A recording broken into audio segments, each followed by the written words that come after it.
Amen. Je vous salue tous dans le nom du Seigneur Jésus-Christ ce soir. Nous remercions le Seigneur pour la grâce qu'il nous a accordée de venir dans sa présence. Amen. Nous sommes si heureux de venir dans le jardin d'Éden. Là où le ciel répand son onction pour nous aider à accomplir notre vocation. Appréciez-vous le Seigneur ce soir? Amen. Que Dieu vous bénisse. Alors sans plus tarder, je vais vous inviter à vous lever.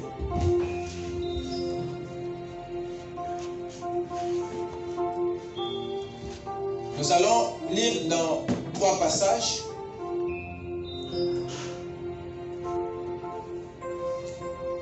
Nous commencerons dans 1 Pierre, chapitre 4, le verset 10 à 11. Ensuite, nous prendrons 2 Corinthiens 4, le verset 7. Et nous terminerons dans le livre de Matthieu au chapitre 25, le verset 14 à 19.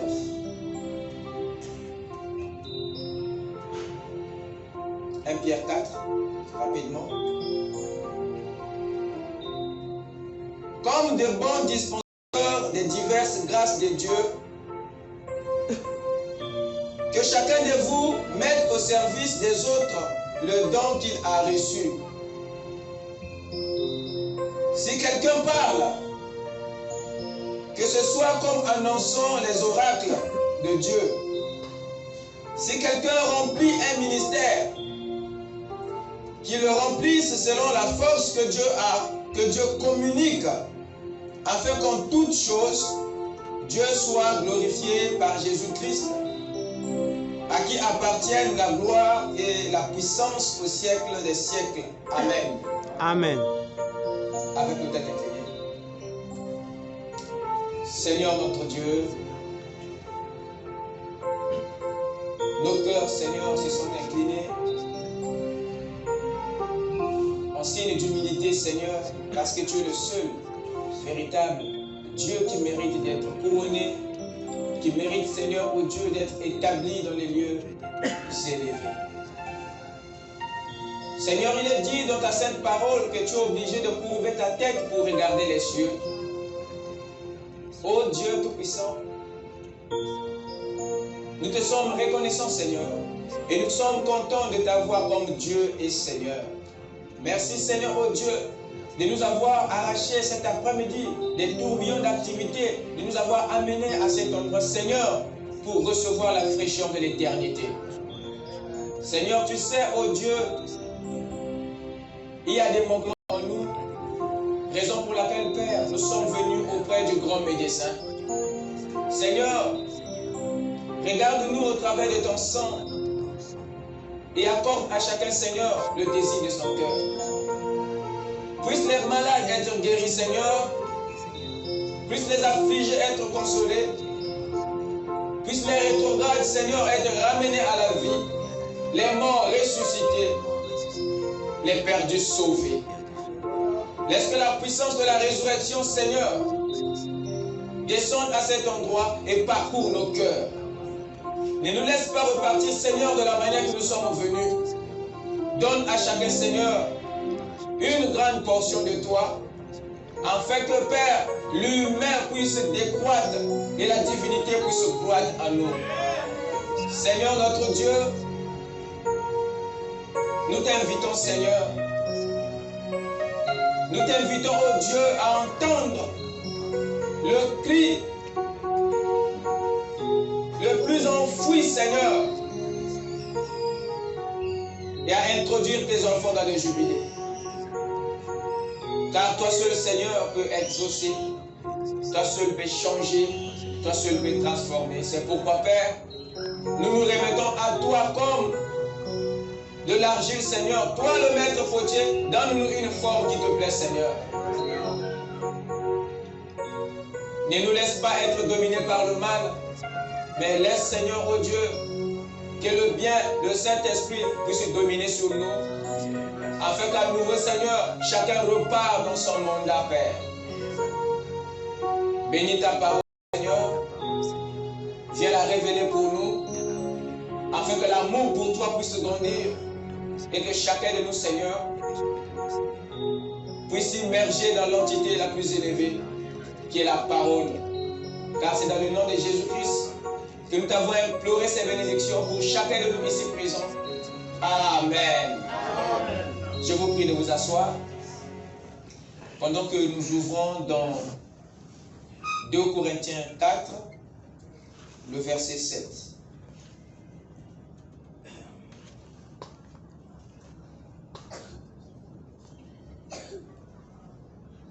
Écoutez ce que Paul dit ici. Nous portons ce trésor dans des vases de terre, afin que cette grande puissance soit attribuée à Dieu et non pas à nous. Je répète, nous portons ce trésor dans des vases de terre, afin que cette grande puissance soit attribuée à Dieu et non pas à nous. Amen. Amen. Allons-y rapidement dans Matthieu 25, à partir du verset 14. Il en sera comme d'un homme qui, partant pour un voyage, appela ses serviteurs et leur remit ses biens. Il donna 5 talents à l'un, 2 à l'autre, et 1 au 3e, à chacun selon sa capacité, et il partit. Amen. Amen. Je prends le verset 16.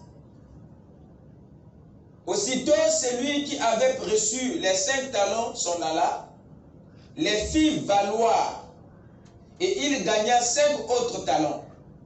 De même, celui qui avait reçu les 2 talents en gagna 2 autres. Celui qui n'en avait reçu qu'un talent alla faire un creux dans la terre et cacha l'argent de son maître. Longtemps après, le maître de ses serviteurs revint et leur fit rendre compte. Amen. Amen. Que le Seigneur ajoute ses bénédictions à la lecture de sa parole. Ce soir, par la grâce du Seigneur, je vais introduire sur les dons. Comme rappel, nous sommes toujours sur le mystère de sa volonté. Comment identifier sa vocation? Nous sommes sur les indicateurs de vocation. Amen. Amen. Nous avons récemment vu avec vous qu'il y a 3 choses qui indiquent une vocation. Il y a l'environnement, il y a le don, il y a la passion. Et si vous voulez connaître à quoi Dieu vous a appelé, vous n'avez qu'à surveiller ces 3 éléments. Car il conduit, il indique et il révèle notre vocation. Mais ces choses n'indiquent pas seulement notre vocation, mais toute vocation a besoin de ces choses pour s'accomplir.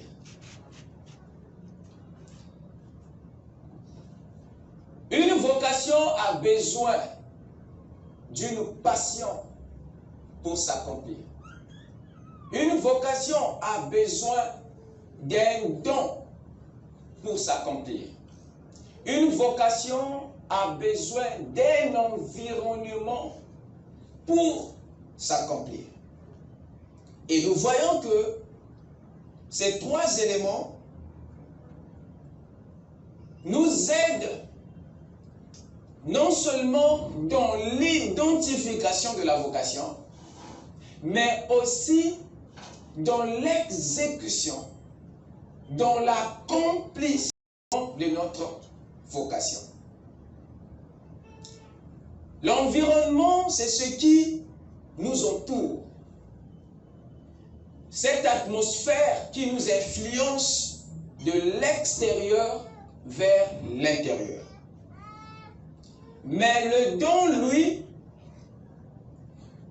c'est un potentiel, voyez-vous, qui influence l'extérieur, mais à partir de l'intérieur.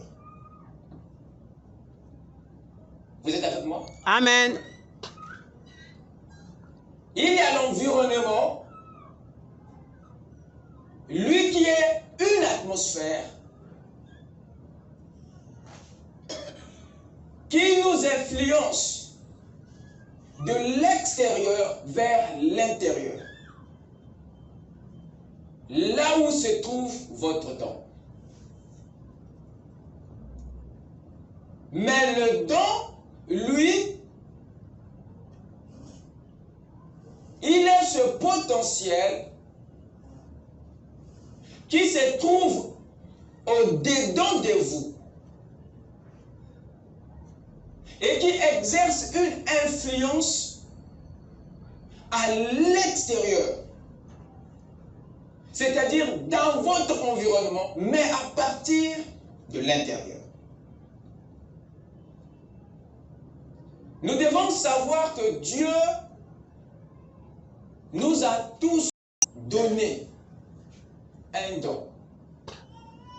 Il n'y a rien au monde qui existe sans don. Tout ce qui existe,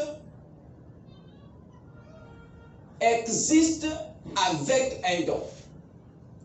Tout ce qui existe, automatiquement possède un don.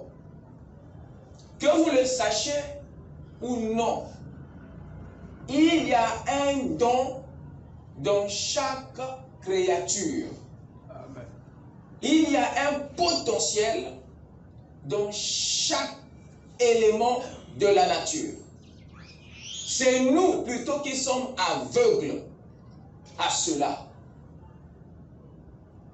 Mais la réalité, elle est tellement vraie que beaucoup ne l'ont pas pu la saisir. Votre ignorance au sujet de vos dons n'élimine pas vos dons. Je répète, notre ignorance au sujet de nos dons n'annule pas, n'élimine pas nos dons. Non. Mais plutôt l'inutilité de nos dons, c'est ça qui tue le fonctionnement de ces dons-là. Mais il n'élimine pas leur existence. C'est pas parce que tu ne vois rien en toi qu'il n'y a rien. C'est pas parce que tu ne sens rien en toi que Dieu ne t'a rien donné. Le don qui vit en toi n'a rien à voir avec tes émotions, avec tes sentiments. Tu n'es pas obligé de les sentir pour croire que Dieu l'a mis en toi. Est-ce que quelqu'un m'écoute? Amen. Dieu ne fait pas quelque chose pour le faire ou au hasard. Non. Son principe le tient tellement prisonnier qu'il est obligé de donner un sens à chaque chose qu'il crée. Dieu n'est pas un Dieu de gaspillage. C'est un Dieu de nécessité, d'utilité, d'importance. Tout ce qui passe par sa main, tout ce qui sort de lui, automatiquement trouve utilité dans la nature. Amen. Voilà pourquoi quand il a multiplié les pains, il n'a pas encouragé que les débris restent même par terre. Amen. Il a exigé que les débris soient tous ramassés pour aller être utiles dans un autre réveil. Amen. Parce que Dieu n'encourage pas le gaspillage. Amen. Tout ce qui existe dans l'univers, même si c'est un morceau, sachez qu'il accomplit un but et il a un rôle. Ce qui est inutile aux yeux des hommes ne l'est pas forcément aux yeux de Dieu. Amen. Voilà pourquoi nous devons retirer notre jugement à nous, que nous faisons des choses pour emprunter le jugement de Dieu. Si nous n'arrivons pas à voir les choses de la manière que Dieu les voit, nous allons gaspiller l'héritage de Dieu. Raison pour laquelle il nous faut repartir dans nos origines pour voir à nouveau comment nous devons traiter notre environnement et même nous-mêmes. Alors l'ignorance du colis que Dieu a mis en vous vous amène à vous sous-évaluer. Ce qui fait que vous disqualifiez avant même l'examen. Ce qui fait que vous supprimez avant même que la mort ne le fasse. C'est parce que vous avez une mauvaise évaluation de vous-même. Vous pensez que vous êtes un accident biologique. Vous pensez que vous êtes un déchet de la société. Vous pensez que vous êtes un échec de l'usine. Alors le diable nous a tellement façonnés à ne voir que le vide. Voilà pourquoi nous ne pouvons pas nous estimer à la valeur que le Seigneur nous attribue. Dieu, quand il a regardé la terre, la manière que la terre était au commencement, si la terre était un produit, je crois que tu allais l'abandonner. Ça c'est vrai. Parce que la perception déjà que nous avons de nous-mêmes et de notre environnement est déjà négative. Alors il est difficile maintenant pour nous, ou même pour Dieu, de nous accorder le crédit. Dieu a peur de nous laisser le jugement. Alors qu'il a dit que c'est vous qui allez juger les anges et les hommes. Mais avec quelle perception?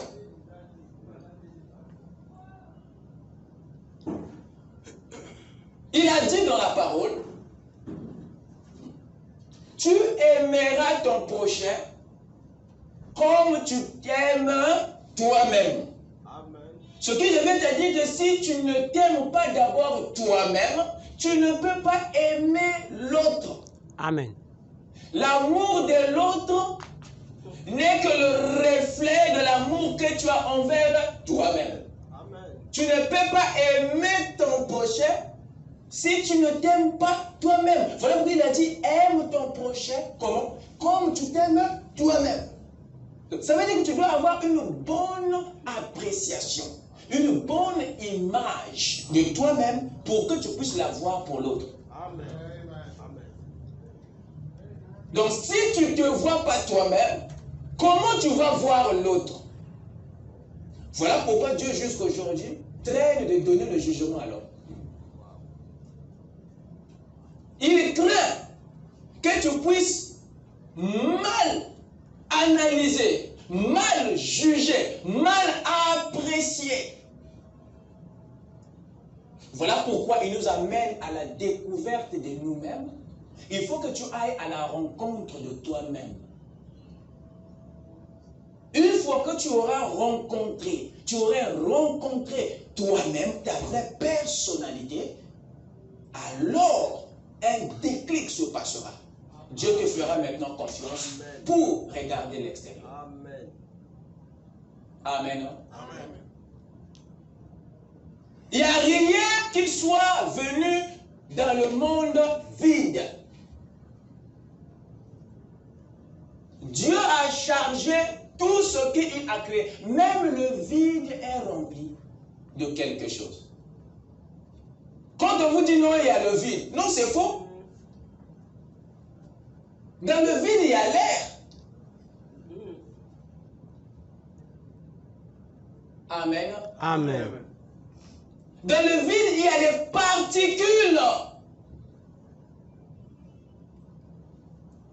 La nature n'accepte pas le vide, vous le savez. La nature a horreur du vide. Amen. Ce que vous appelez vide, c'est l'absence des chaises, l'absence d'éléments matière. C'est ce que vous appelez vide. Vous avez une mauvaise conception du vide. Pour toi, le vide, c'est quoi? C'est un seau qui n'a pas d'eau. C'est un seau qui n'a pas de bouteille. C'est un seau qui n'a pas de chaussures, un seau qui n'a pas de papier. C'est ça pour toi un seau vide. Mais tu ne diras pas que ce seau est rempli de l'air ou des particules. Pour toi, non, ce n'est pas rempli. Dieu te bénisse. Donc nous avons un problème de perception, de vision. Donc si déjà nous voyons mal l'extérieur, ce n'est pas l'intérieur que nous allons bien voir. Amen. Or, la bonne vision extérieure commence à l'intérieur.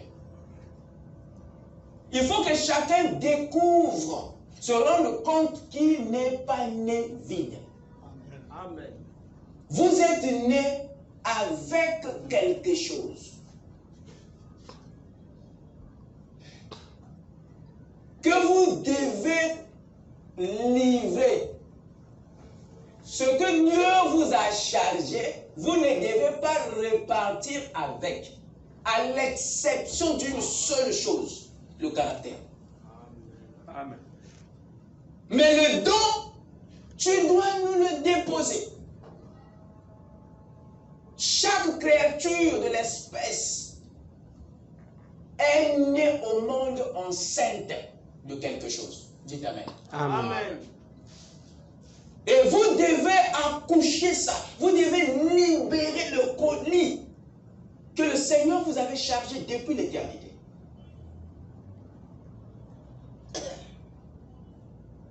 La terre était informe et vide. Et il y avait les ténèbres. Et le terme grec c'est tohu et bohu. Il n'y avait rien d'intéressant. Tout était dans le chaos. Mais Dieu, quand il regardait ce chaos, il voyait un jardin d'Éden. Amen. Il voyait une plénitude. C'est le chroniqueur qui dit, la terre était vide. C'est le chroniqueur qui dit. Parce que si Dieu avait cru le témoignage témoignage de ce chroniqueur, mon frère, il aurait abandonné la terre. Mais si Dieu est allé au bout, ça veut dire qu'il n'avait pas cru à ce témoignage. Il n'a pas cru à ce vide, il n'a pas cru à ces ténèbres, il n'a pas cru à ce tohu et bohu. Dans le vide, Dieu voyait une plénitude. Amen. Dans l'informe, Dieu voyait une forme. Amen. Dans le vide, Dieu voyait une contenance. Amen. Dans les ténèbres, Dieu voyait une lumière. Voilà pourquoi il est resté au-dessus de la terre pour la pousser. Pendant que toi tu vois le vide, Dieu dit non, il y a quelque chose. Et la terre, c'est toi. Amen. Avant la venue de la lumière, tu ne peux pas voir ce qui est en toi.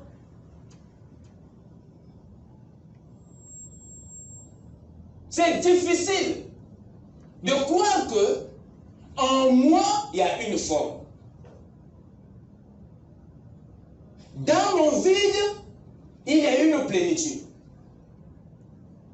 Dans mes ténèbres, il y a une lumière. Ça, c'est difficile de le croire. Mais pourtant, c'est la vérité. Amen. Amen. Dieu n'a pas envoyé quelque chose. Dieu n'a pas fait quelque chose. Il n'a pas créé quelque chose qui ne soit vide. Non. L'avenir d'une créature ne se trouve jamais dans son futur. Vous l'avez entendu? L'avenir, le futur d'une créature ne se trouve jamais devant la créature. Mais le futur d'une créature se trouve dans la créature. Amen. Amen. Ce que la sémence sera demain, un arbre, se trouve déjà en lui aujourd'hui. Amen. L'arbre qu'un grain de maïs va devenir demain, cet arbre-là se trouve en lui aujourd'hui. Amen. Où est l'avenir? L'avenir est juste là, en vous. Alléluia. Conclusion, tu es rempli de quelque chose, mais que tu n'arrives pas à voir, tu n'arrives pas à saisir. Mon travail ce soir, c'est de te restituer l'œil de Dieu pour que tu sois en mesure de voir ce que Dieu a caché en toi. Amen. Amen. Merci. Une fois que tu l'aurais vu, à ce moment-là, la vocation devient une passion. Tu vas même t'empresser. Tu vas te rendre compte, mais j'ai perdu le temps. Tu vas courir comme Paul. Je cours. Est-ce que quelqu'un m'écoute? Amen. Amen. Regardez ce qu'il dit dans Genèse 1, versets 11 à 12 ici. Je vais le lire pour vous. Écoutez. Il dit ceci. Genèse 1, verset 12. Je commence à partir du verset 11. Puis Dieu dit que la terre produise de la verdure. Écoutez. De l'herbe portant de la sémence. Mon Dieu. Une herbe. Pas une plante. Dieu est clair ici. Il dit une herbe a de la sémence. L'herbe, quand Dieu l'a appelée, il avait aussi piégé en elle la sémence pour son futur. Amen. Je le lis. Puis Dieu dit que la terre produise de la verdure, virgule, de l'herbe portant de la sémence. Donc, dans l'herbe, il y a la sémence. Amen. Virgule. Des arbres fruitiers donnant du fruit selon leur espèce, ayant en eux leur sémence. Amen. Amen. Amen. Donc, vous voyez que il n'y a pas le vide. Vraiment. L'herbe en lui la suite de son avenir. En lui. La sémence qui est dans l'herbe devient automatiquement son don. Voilà. Donc l'herbe en venant, il ne vient pas vide. Vous voyez une feuille, mais Dieu sait que dedans il y a une sémence. Et la sémence est le don de l'herbe, parce que c'est le don qui permet à l'herbe d'accomplir son devenir. Amen. Alléluia. Amen. Cet arbre-là, c'est vous qui voyez qu'il est vide, mais Dieu sait qu'il y a une sémence dans cet arbre. Amen. Il n'est pas vide. Ce que vous voyez là, c'est juste des accidents de route, de parcours. Regardez. Prenons par exemple 3 éléments ici. Je prends la sémence.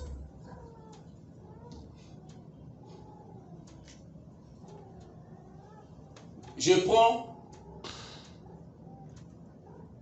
l'arbre. Je prends le fruit.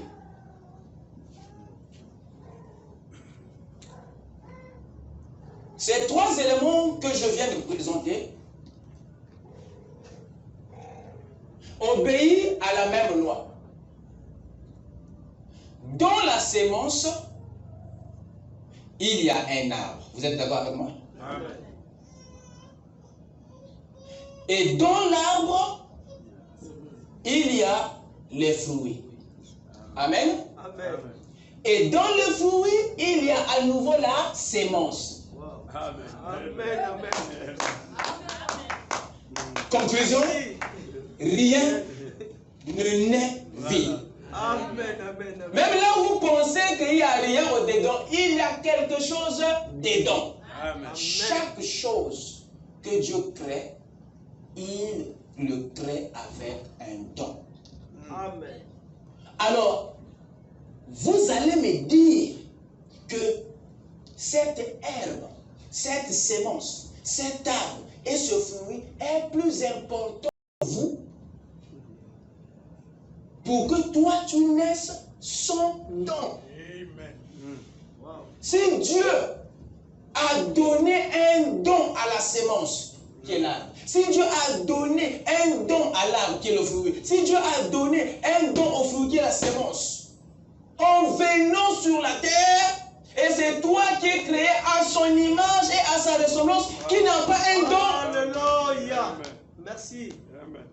Vous avez cru un mensonge. Merci. Amen. Amen. Wow. Voilà pourquoi vous êtes nonchalant. Voilà pourquoi vous ne voulez rien oser. Voilà pourquoi vous êtes bloqué à ne rien faire. Parce que vous avez cru un mensonge. Amen. Amen. Si Dieu peut habiller le lys de la vallée, à quoi plus forte raison vous, ses fils? Non, je vous dis, mes chers amis, vous êtes nés avec un colis. Amen. Amen. Amen. Amen. Amen.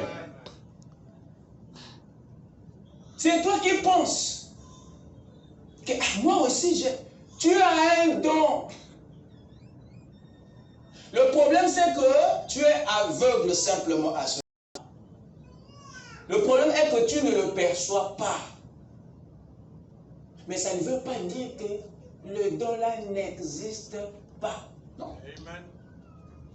Mais nous avons converti notre aveuglement au don à l'inexistence du don.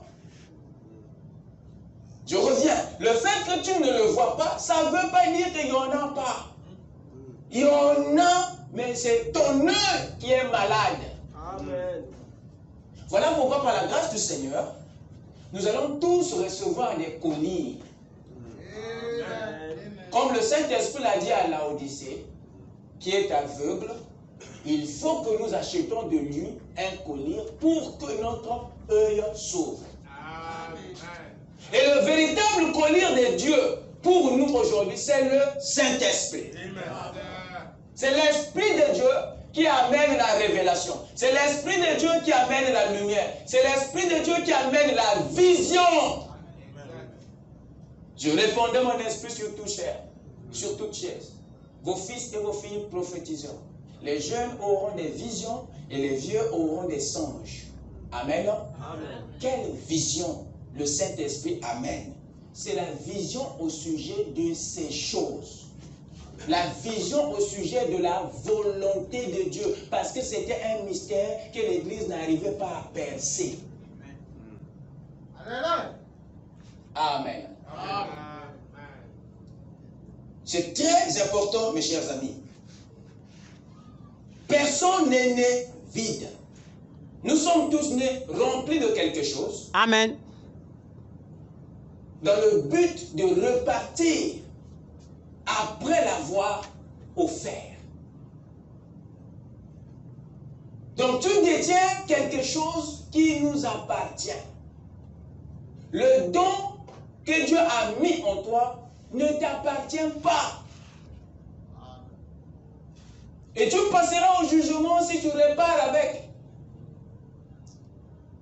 Et c'est ça qui te mettra mal à l'aise de l'autre côté. Voilà pourquoi il faut que tu accouches ici. Il faut que tu libères ça parce que ce n'est pas pour toi, mais c'est pour nous. Amen. Voilà pourquoi Paul n'a pas pu tirer quelque chose de son don, alors que sa silhouette guérissait les malades. Mais lui-même n'a pas pu être guéri, parce que ce n'était pas pour lui. Voilà. Amen. Jamais un arbre ne mange ses fruits, Voilà. parce que les fruits, c'est les dons de l'arbre à la terre. Vraiment. On dit Amen. Amen. Amen. Amen. Alors, si toi tu consommes ce don-là, tu auras des problèmes. Amen. C'est la raison de nos problèmes. C'est ce point-là qui affaiblit ta spiritualité. C'est ce point-là qui nous accorde un coup fatal dans la vie. Tu vas jeûner, prier, mais si tu ne découvres pas ton don, et si tu ne le sers pas, peu importe tes jeûnes, peu importe tes prières, tu as violé un principe de la vie, alors il faut que le régulateur te poursuive. Dites Amen. Amen.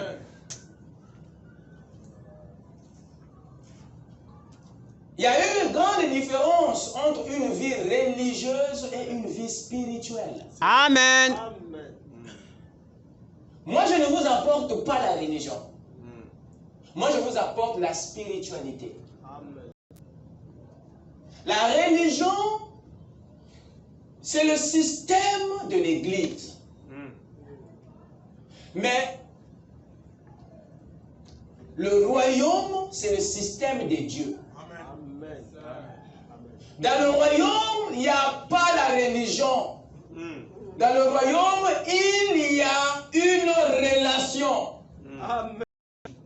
Et c'est cette relation entre toi et Dieu qui est la base, le socle de ta spiritualité. Amen. Et Amen. c'est ça qu'on appelle, c'est la spiritualité qui est appelée dans le royaume par sacerdoce. Amen. Je parle à moi-même. Amen. Amen. Ce n'est pas un ensemble de rites ou de rituels. Le sacerdoce n'est pas un rituel, mon Dieu. Amen. Mais c'est un mode de vie des gens dans le royaume. Amen.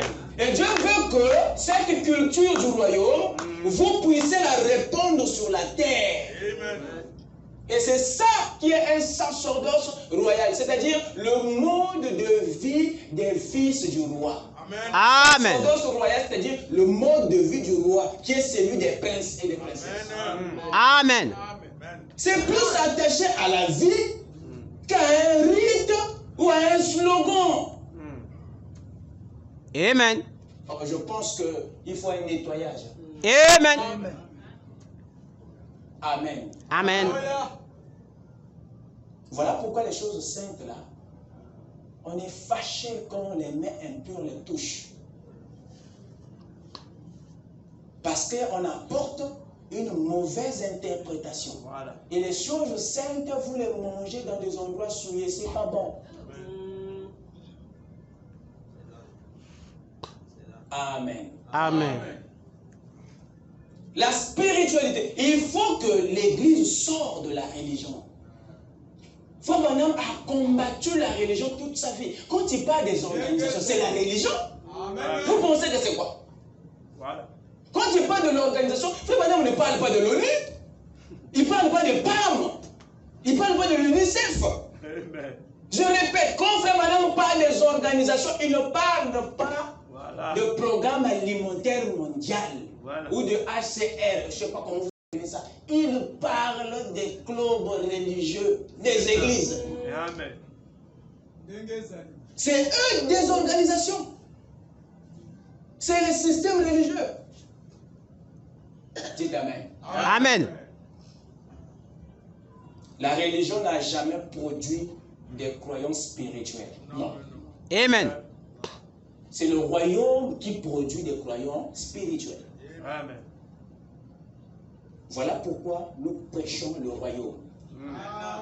Amen. Amen. Parce que notre sacerdoce est un sacerdoce du royaume. Voilà. C'est ça le sacerdoce royal. Amen. Ce n'est pas un sacerdoce ecclésiastique. Non, non. Ce n'est pas un sacerdoce lévitique. Amen. Amen. Ce n'est pas un sacerdoce aaronique, mais c'est un sacerdoce qui est lié au royaume de Dieu. C'est ça le sacerdoce royal. Amen.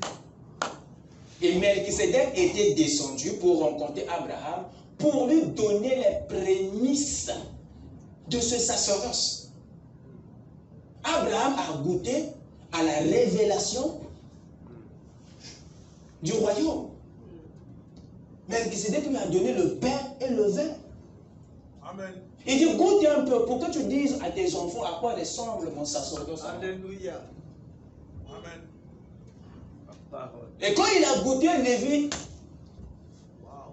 a été pris au piège là-dedans. Il dit, bon, Lévi, toi, c'est toi maintenant qui seras l'ombre de ce sacerdoce. Wow. Parce que n'ont accès à ce sacerdoce que les rois et les sacrificateurs. Voilà pourquoi à la fin des âges, Dieu change le statut de l'Église.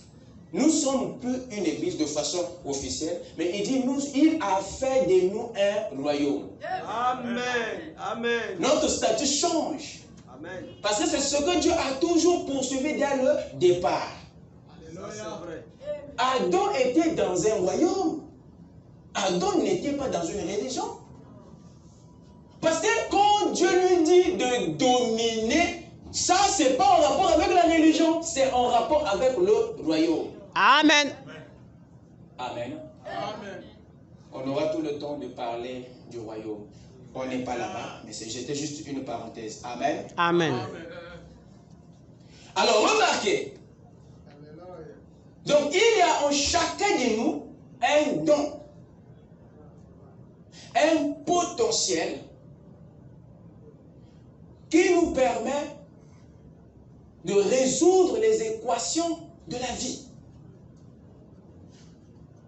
Et ce don-là, en réalité, c'est Dieu lui-même en miniature. Amen. Yes, sir. Amen. Amen. Écoutez, je vais lire Frère Branham ici, dans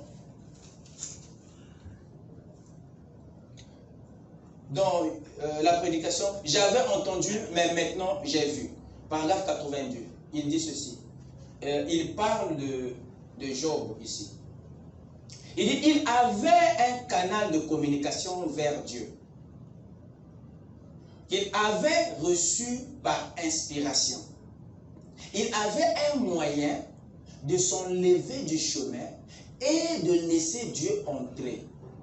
Et il savait qu'il était justifié. C'était un don au service des gens, non pas au service de Job, mais au service des gens. Il en est de même de tous les dons divins. Ils sont là pour servir le peuple de Dieu. Amen. Amen. Ce que Dieu a mis en toi, mon frère, ma soeur, c'est pas pour toi. Amen. C'est pour les autres. Amen. Et ton succès, c'est quand les autres auront reçu ce que Dieu a mis en toi. Amen. C'est ça ton admission, c'est ça tes notes, c'est ça ta joie. Amen. Et aussi longtemps que le monde n'a pas encore reçu ce que Dieu t'a chargé, il y a un problème. Il y a un problème. Quand je parle du monde, ne voyez pas le monde entier. Je vois d'abord ton environnement. Il faudrait que, avant que tu quittes la terre, que au moins ton environnement goûte le trésor que Dieu a caché dans ton vase de terre. Et c'est ce don-là qui est ce trésor. Amen. Mais tout trésor a été fait pour être découvert. Amen. Amen. Qu'est-ce qu'un don? Un don, je le définirais comme ceci. Un don, c'est un potentiel. C'est une capacité innée permettant à la créature de remplir sa fonction, d'accomplir son but, de réaliser sa vocation, de résoudre les problèmes de sa génération, de son environnement, au cours de son existence. Pas après que tu sois parti.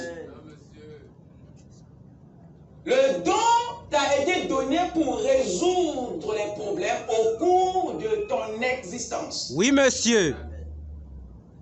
Et c'est une capacité innée Amen. pour dire que tu es né avec. Correct.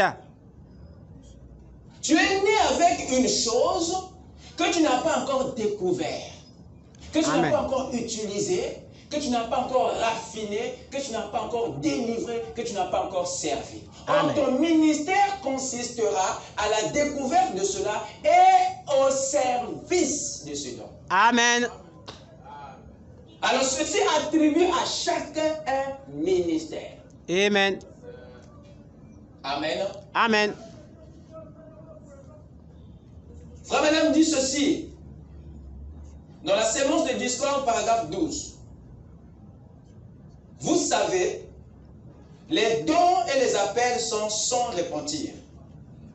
Vous les avez toute votre vie. Vous voyez, vous naissez avec. Si ce sont des dons de Dieu, vous naissez avec. Alors, j'ai toujours, depuis ma plus tendre enfance, j'ai toujours eu ça. Les gens qui me connaissent depuis toujours savent que c'est vrai. Amen. Amen. Il dit que nous naissons avec. Ta naissance a été accomplie pour cette chose.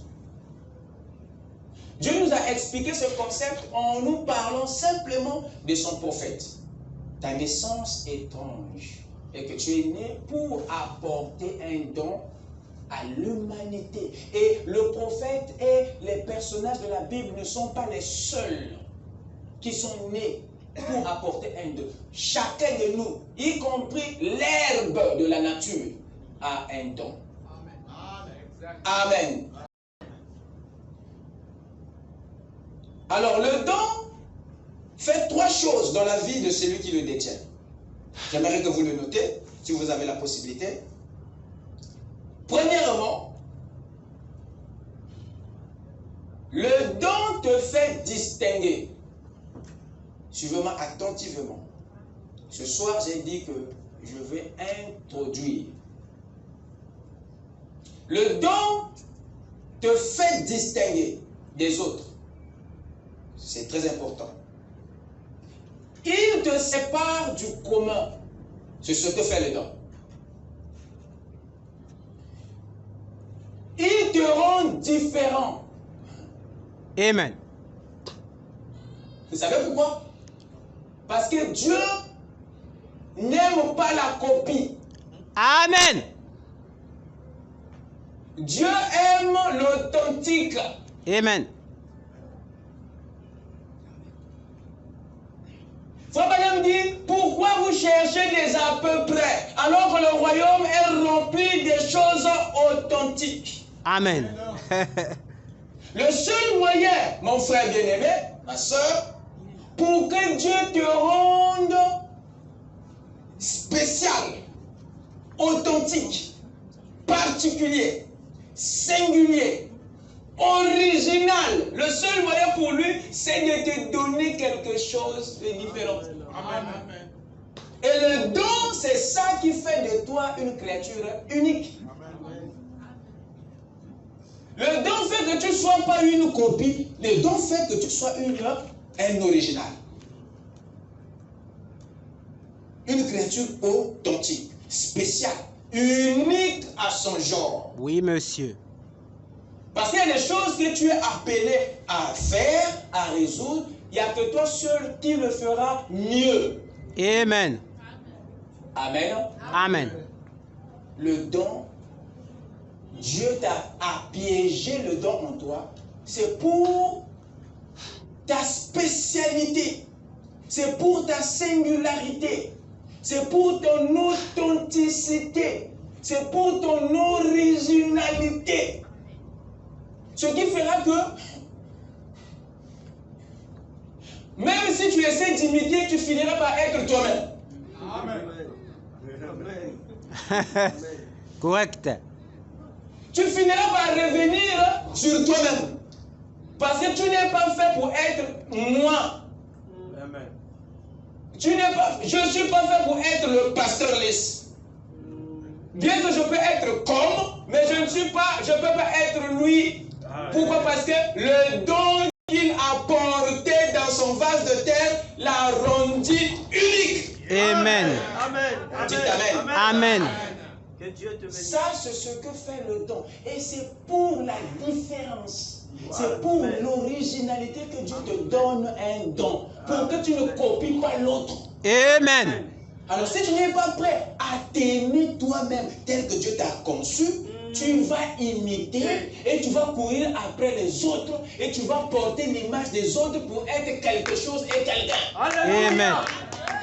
Alors, Dieu veut que tu sois toi-même. Amen. Amen. Et le seul moyen pour que tu sois toi-même, il faut que tu découvres ton don. Et ton Amen. don te fera aimer toi-même. Amen. Dès que tu parviens à t'aimer toi-même, ça sera maintenant facile pour aimer les autres. Amen. Parce que tu ne vas plus les envier, tu ne vas plus les jalouser, parce que tu as quelque chose d'unique. Amen. Oh, dis amen. Amen. Ça ne se prêche pas partout. Hein. Non, non. Amen. Le monde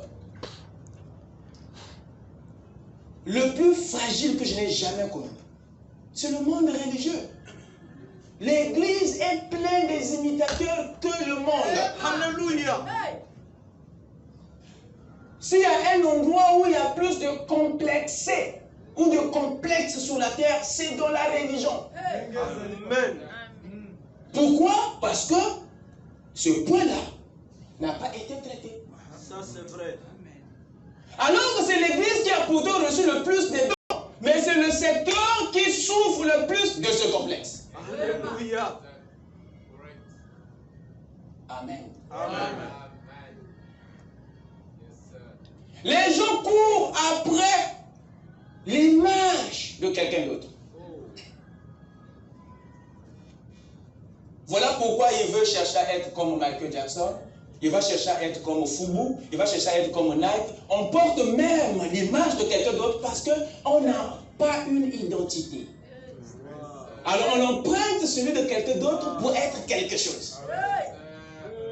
Dieu veut que tu sois original. Et la clé de l'originalité, c'est ton don.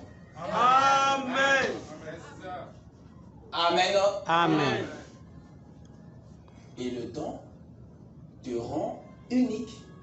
Le don te rend spécial. Le don te rend original. Le don te rend spécial.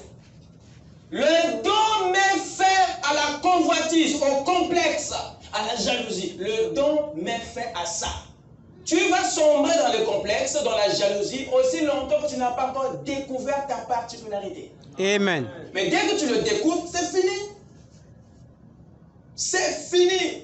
Tu sais ce que tu es, tu sais ce que tu as, et tu travailles pour ça, et tu offres ça, même si c'est petit comme tu l'offres, parce que ça te donne une satisfaction. Amen. Amen. Amen. Et l'Église doit arriver là pour aider le monde. Sinon, c'est le monde qui va vous aider. Et quand le monde vous aidera, il vous achète pour Pharaon. Vous voyez quand la Vierge folle, disons la Vierge sage, commence à chercher l'huile de la Vierge folle, ça veut dire que la pyramide s'est renversée. Amen. C'est ça le premier point. C'est ce que fait un don dans la vie de celui ou celle qui la possède, qui le détient. Et deuxièmement, le don te permet de réaliser ton destin ou ta vocation. Alors, comment déjà tu le sais, tu deviens spécial automatiquement. Il te permet de réaliser ton destin, d'accomplir ta vocation. Ça, c'est le deuxième point. La deuxième chose, ce que fait le don te rend différent. Deuxièmement, le don te permet d'accomplir ta destinée ou ta vocation. Et troisièmement, le don te réduit à un vrai serviteur. Le don te réduit, te transforme en un véritable esclave. Vous savez, si on n'a pas encore de véritables serviteurs, c'est parce que personne n'a encore découvert ce pourquoi il est appelé à offrir. Quand tu sais ce que tu es appelé à donner, mais tu deviens serviteur de ton propre don. Et c'est ce que Dieu attend. Il a dit le plus grand d'entre vous, c'est celui qui sert. Et Jésus a dit, je ne suis pas venu pour être servi, mais je suis venu pour servir. Oui, monsieur. Jésus nous a servi quoi? Mais ce qui était en lui. Amen. Et ça a fait de Jésus un esclave de sa propre mission, de son propre don. Le vrai, ou la vraie forme de serviteur, c'est là. Le don fait de toi un leader dans le secteur de ton don. Dans le domaine que le Seigneur t'a donné d'évoluer, tu deviens un leader. Voilà pourquoi vous ne verrez pas un docteur évoluer mieux dans le secteur de l'apostolat. Parce que, oh my God, vous êtes tous nés leaders, parce que chacun est né pour maîtriser le domaine dans lequel il a reçu son don. Ce que toi tu fais. Amen. Si je viens là-bas, je vais m'aventurer sans autorité. Mais dans mon domaine, je serai le bon. Parce que Dieu m'a donné un don pour faire mieux ce que je fais. Amen. Et chez toi aussi, je ne peux pas m'hasarder. Voilà pourquoi l'apôtre, ce serait très grave pour un apôtre de convoiter un docteur, pour un docteur de convoiter un pasteur, pour un pasteur de convoiter un évangéliste. Parce que jamais un pasteur ne fera mieux ce que fait un évangéliste. Chacun est leader dans son domaine de prédilection. Amen. Amen. Il n'y a pas d'inférieur, il n'y a pas de supérieur, mais ils sont tous des complémentaires. Amen. Là où le docteur s'arrête, l'évangéliste continue. Là où l'évangéliste s'arrête, le pasteur continue. Il n'y a pas de don supérieur. Non. Chacun est leader dans son domaine de maîtrise. Et le don qui est en toi t'a été donné pour maîtriser un secteur. Et la maîtrise que le don te donnera d'un secteur quelconque fait de toi automatiquement un vrai serviteur dans ce domaine, un vrai leader dans ce secteur. Quelqu'un peut dire amen? Amen. Que tu sois une femme, que tu sois un homme, c'est pour nous tous. Amen. Amen. Le don, c'est ce que nous sommes tous appelés à offrir, à servir aux autres. C'est ce que notre génération attend. C'est ce que notre communauté attend. C'est ce que votre pays attend de vous. C'est ce que Dieu vous a donné. Allons-y rapidement dans 1 Corinthiens 9. 1 Corinthiens 9, écoutez ce que Paul dit.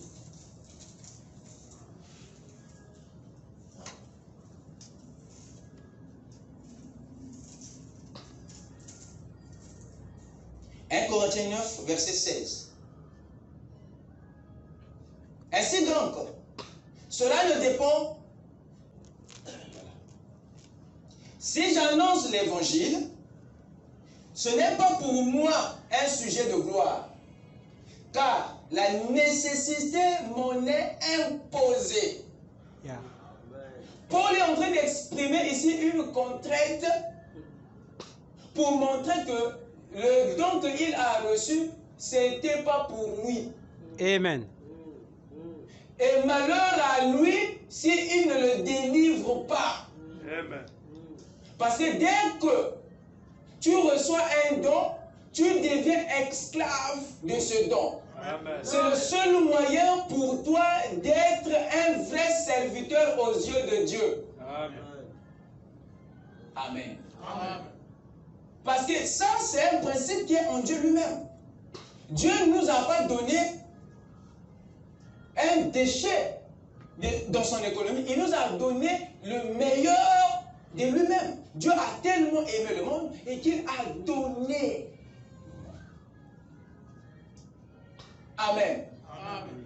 Il s'est offert lui-même à nous sous la forme de son don, le Fils. C'est Amen. Dieu le Père qui se donnait à nous, mais sous la forme d'un don. Amen. Et lorsque tu offres ton don, c'est toi-même qui s'offres à l'humanité. Oui, monsieur. Et pour Dieu, tu es au service de Dieu. Et Paul, c'est ce qu'il exprime ici par ces mots. Si j'annonce l'évangile, ce n'est pas pour moi un sujet de gloire, car la nécessité m'en est imposée.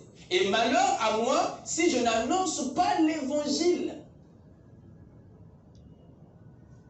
Amen. Amen. Très important. Si je le fais de bon cœur, j'en ai la récompense. Mais si je le fais mal, malgré moi, c'est une charge qui m'est confiée. Quelle est donc ma récompense? C'est d'offrir gratuitement l'évangile que j'annonce. D'offrir ce que Dieu lui a donné. C'est ça sa joie. C'est ça sa récompense. Quelle est donc ma récompense? C'est d'offrir gratuitement l'évangile que j'annonce sans user de mon droit de prédicateur de l'évangile. Car bien que je sois libre à l'égard de tous, je me suis rendu le serviteur de tous, afin de gagner le plus grand nombre. Et vous remarquerez que dès que tu entres dans ton don, ça devient facile pour toi de gagner des âmes pour Christ. Parce que le don que tu offres fait le travail à ta place. Dans l'homme, en réalité, c'est le don qui travaille, ce n'est pas l'homme. Parce que le don, c'est Dieu. Et Dieu veut que vous gagnez les âmes en offrant ceux pour lesquels vous êtes nés à offrir. Alors quand tu offres autre chose, tu vas sentir une résistance. Les choses n'iront pas facilement. Mais quand tu offres la chose idéale, tu ne parles pas, tu ne fais pas du bruit, la chose elle-même attracte. Parce qu'un leader, un vrai serviteur de Dieu, ne cherche pas les adeptes. Mais les adeptes sont attractés par le don que tu portes. Amen. Amen. Regardez l'histoire de Salomon. On lui a amené 2 plantes. On lui a dit, bon, lequel est vrai? Et les 2 arbres avaient le même aspect naturel. Et quand Salomon a regardé, il s'est rendu compte qu'il était en difficulté de distinguer le vrai de l'artificiel. Alors, il s'est confié à l'épreuve du temps. Il dit, bon les gars, asseyez-vous d'abord, causons, et puis on va voir ce que Dieu pourra peut-être faire. Et pendant qu'ils étaient en train de causer, lui, son œil était toujours vers ces 2 arbres. Alors, il a remarqué les abeilles venir sur un autre arbre et non sur l'autre.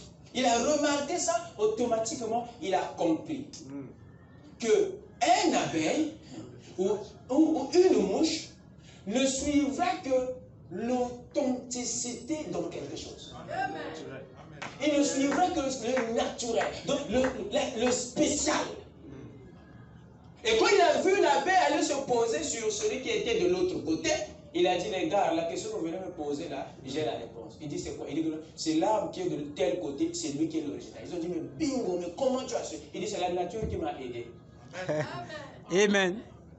Mais pourtant, cet arbre qui avait une vie originale en lui, n'est pas allé chercher cette abeille. Dites Amen. Amen. C'est ça le mystère de l'évangélisation. Vous allez vraiment évangéliser à la manière de Malachie 4 lorsque chacun se mettra à offrir son don. Amen. Et vous attirerez les gens dans le royaume. Amen. Quand vous exposerez votre originalité. Amen. Amen. Mais si vous présentez quelqu'un d'autre et non ce que Dieu vous a chargé, vous tapez à côté. Parce que la nature veut voir l'original. La nature veut voir ce que tu es censé leur offrir. Amen. Cette abeille-là a vu dans l'autre arbre le don de Dieu qui était destiné aux abeilles. Dans l'arbre, il y a le nectar. Et l'abeille a vu, c'est dit que non, ce que le nectar, ce que les plantes produisent comme nectar, ce n'est pas pour eux-mêmes, c'est pour les abeilles. Et l'abeille vient prendre ce que Dieu lui a donné par cet arbre. Amen. Il vient parce que tu détiens ce que lui, il a besoin. Amen. Amen. Voilà comment est-ce que l'évangile se fait dans le royaume. Amen. Voilà pourquoi il dit, Paul, l'évangile ne consiste pas en la parole seulement, mais dans la démonstration de la puissance de Dieu. C'est en manifestant votre don. C'est ça la puissance de Dieu qui attrape. Amen. Quand vous devenez réellement vous-même, c'est là que vous attirez. Vous ne cherchez pas, mais vous attirez. Quelle est cette attraction sur la montagne? Parce qu'il y avait un don sur cette montagne. La colonne de feu, c'est lui qui causait l'attraction. Dites Amen. Amen. Et c'est ce que Dieu veut que chacun de vous, dans sa vie, exerce. Cette attraction, c'est ça, c'est ce que le don exerce en vous. Amen. Amen. Alors cessez de poursuivre quelqu'un d'autre. Cessez de vouloir être quelqu'un d'autre. Cherchez à être vous-même. Cherchez à découvrir ce que Dieu a mis en vous. C'est ce que vous devez nous offrir et nous viendrons vers toi. Amen. Comme les abeilles étaient parties vers ce arbre. Dites Amen. Amen. Que le Seigneur vous bénisse. Amen.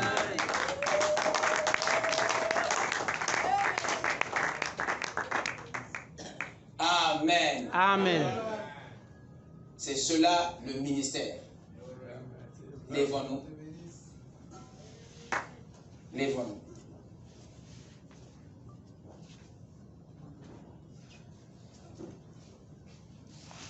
Là, vous pouvez maintenant ensemble, avec les anges, comprendre la profondeur de 1 Pierre 4, verset 10. À ce moment-là, ça devient clair. comme de bons dispensateurs des diverses grâces de Dieu. Vous êtes les dispensateurs Amen. des grâces de Dieu. Le monde a besoin de voir cette grâce de Dieu en vous. Il continue. Comme de bons dispensateurs des diverses grâces de Dieu, que chacun de vous mette au service des autres le don qu'il a reçu. Amen. Vous entendez ça? Amen. Je répète pour que vous partez à la maison avec ça dans votre esprit.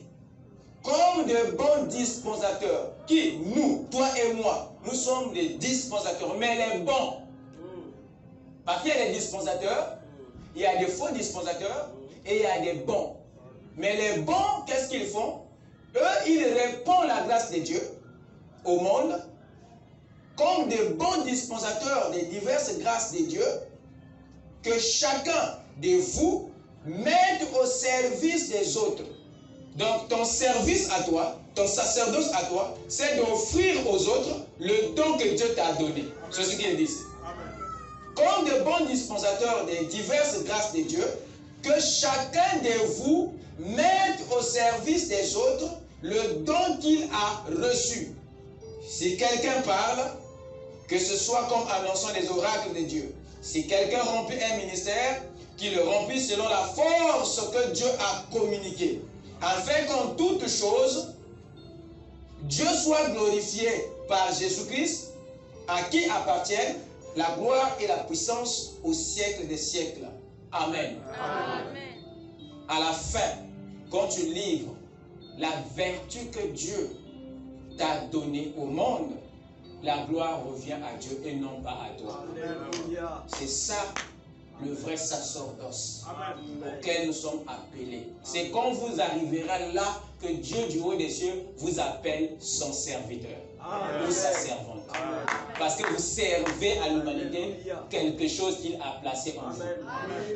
Celui qui n'a rien à offrir n'est pas serviteur. Un serviteur, c'est celui qui a quelque chose à servir. Et c'est votre don qu'il vous avait donné avant la fondation du monde. C'est celui-là qu'il faut offrir. Et c'est ça le sacerdoce. Que Dieu vous bénisse.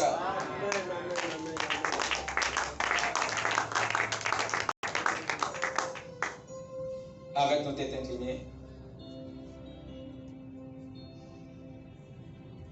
Ne montez pas Ô doux Sauveur, écoute ma voix. Frère Jacques, Quand les autres tu appelles.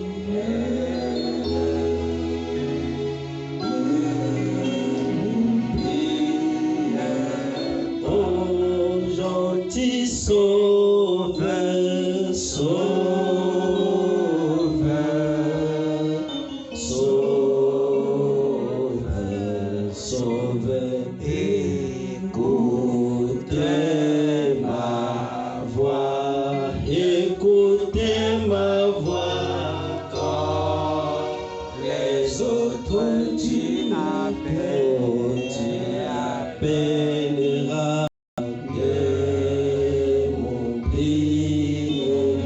Oh gentil Sauveur, Sauveur, Sauveur, Sauveur,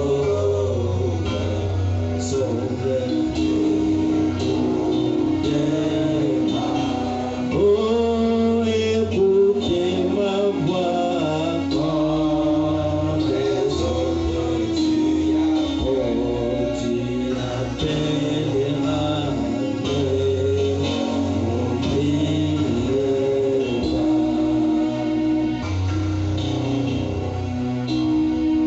que chacun puisse prier pour ceux qui le concernent.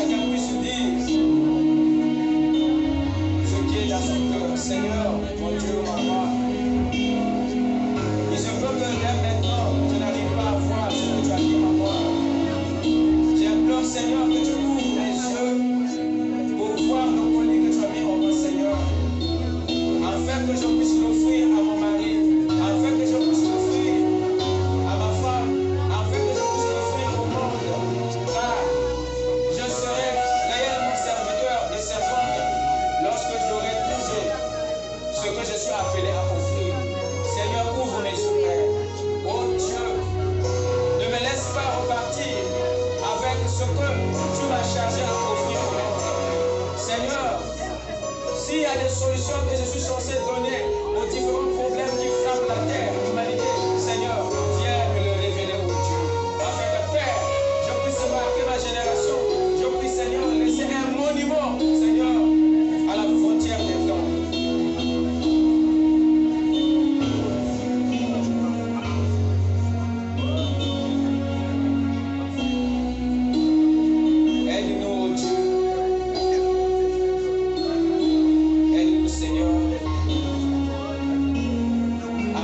Seigneur, sur ce que tu as mis pour chacun de nous.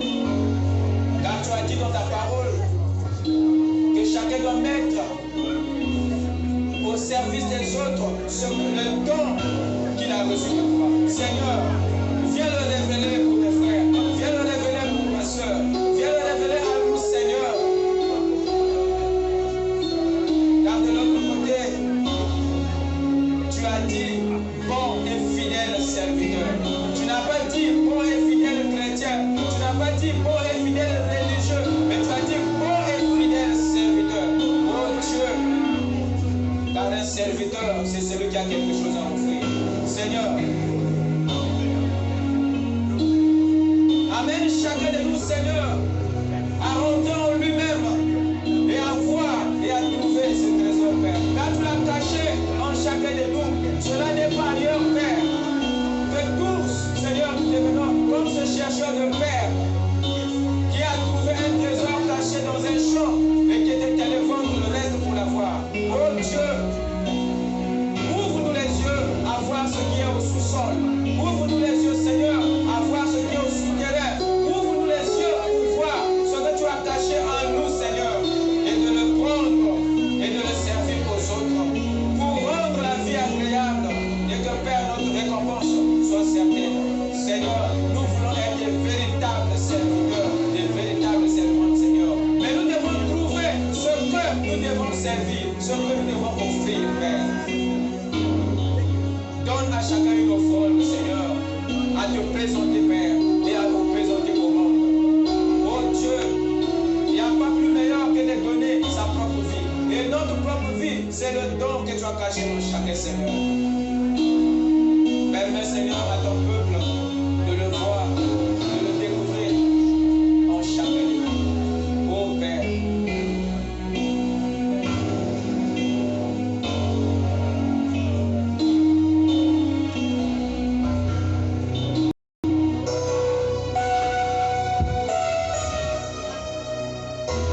Pendant que le Frère Gérard avance pour la prière,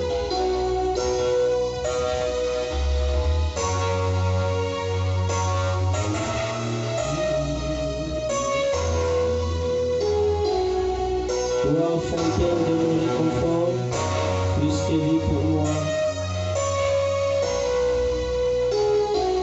Oh, toi, fontaine de mon réconfort, puisque vie pour moi. Innombré qui donne super.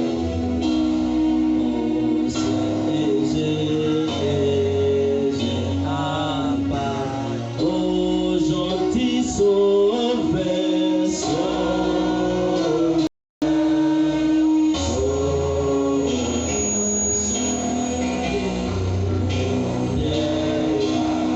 oh écoutez ma voix quand les autres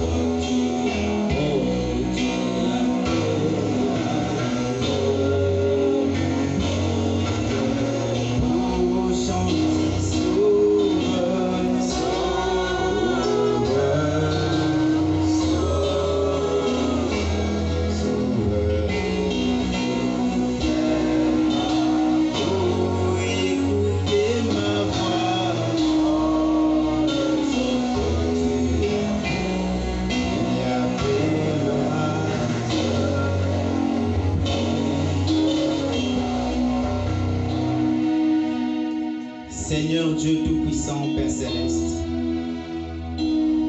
Créateur du ciel et de la terre,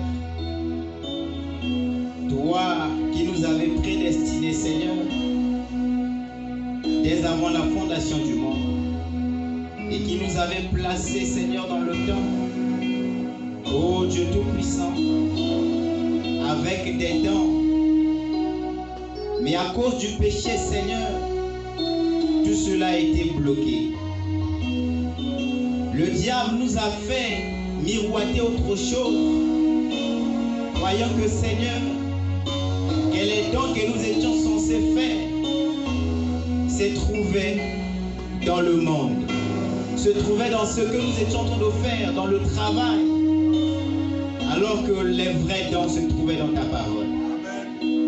Ce soir, Seigneur, tu viens de nous révéler les mystères auxquels chaque chose qui a été placée dans le temps, c'était pour un but. C'était pour libérer ce que toi tu avais placé en lui. Père, laisse que nous soyons ceux qui ont reçu ce message pour libérer, Père, ce qui a été placé en nous. Comme Esaïe ce jour-là, lui qui croyait manger, buvait dans le palais du roi. Mais quand tu t'es révélé à lui, il a dit, envoie-moi. Laisse que nous soyons, Seigneur, après avoir reçu la révélation, que nous puissions dire, envoie-moi comme Esaïe, pour aller évangéliser, pour aller parler à ton sujet, mais dans la direction auquel tu voulais que nous puissions accomplir, Père. Accorde-le, Seigneur, car il y a des multitudes qui se meurent sans connaître ce chemin de gloire. Mais nous sommes ceux qui devraient faire le relais de ce beau message. Laisse que, Seigneur, que nous puissions précipiter à le prendre et aller, comme les disciples, Seigneur, qui se trouvaient ce jour-là dans la ville en attendant le message. Et quand le Saint-Esprit est descendu, ils sont descendus avec le message pour aller libérer ce qu'ils avaient reçu. Que cela soit le cas pour nous ce soir. Laisse que ta parole, Seigneur, qui a été ensémencée, fasse le pourquoi cela a été donné. Bénis ton serviteur, oins-le davantage, Seigneur, afin qu'il continue à être une bénédiction pour nous et pour des multitudes qui viendront après. Accorde-le, Seigneur. Nous croyons que les malades sont guéris, que les affligés sont consolés, et ceux qui ont des problèmes ont trouvé des solutions. Nous le croyons de tout notre cœur. Va avec chacun de nous, Seigneur. S'il y a un lendemain, accorde-nous encore cette grâce d'être dans ta maison pour écouter ces oracles. Bénis les dîmes et les offrandes qui seront prélevées pour toi. Dans le nom de Jésus-Christ, que nous l'avons ainsi prié. Amen. Nous acclamons notre Dieu. Pendant que le panier d'offrande passe, nous allons chanter Nzambe nanga na kolanda seyo. Ataba fenge toba chole, Nzambe nanga na kolanda seyo.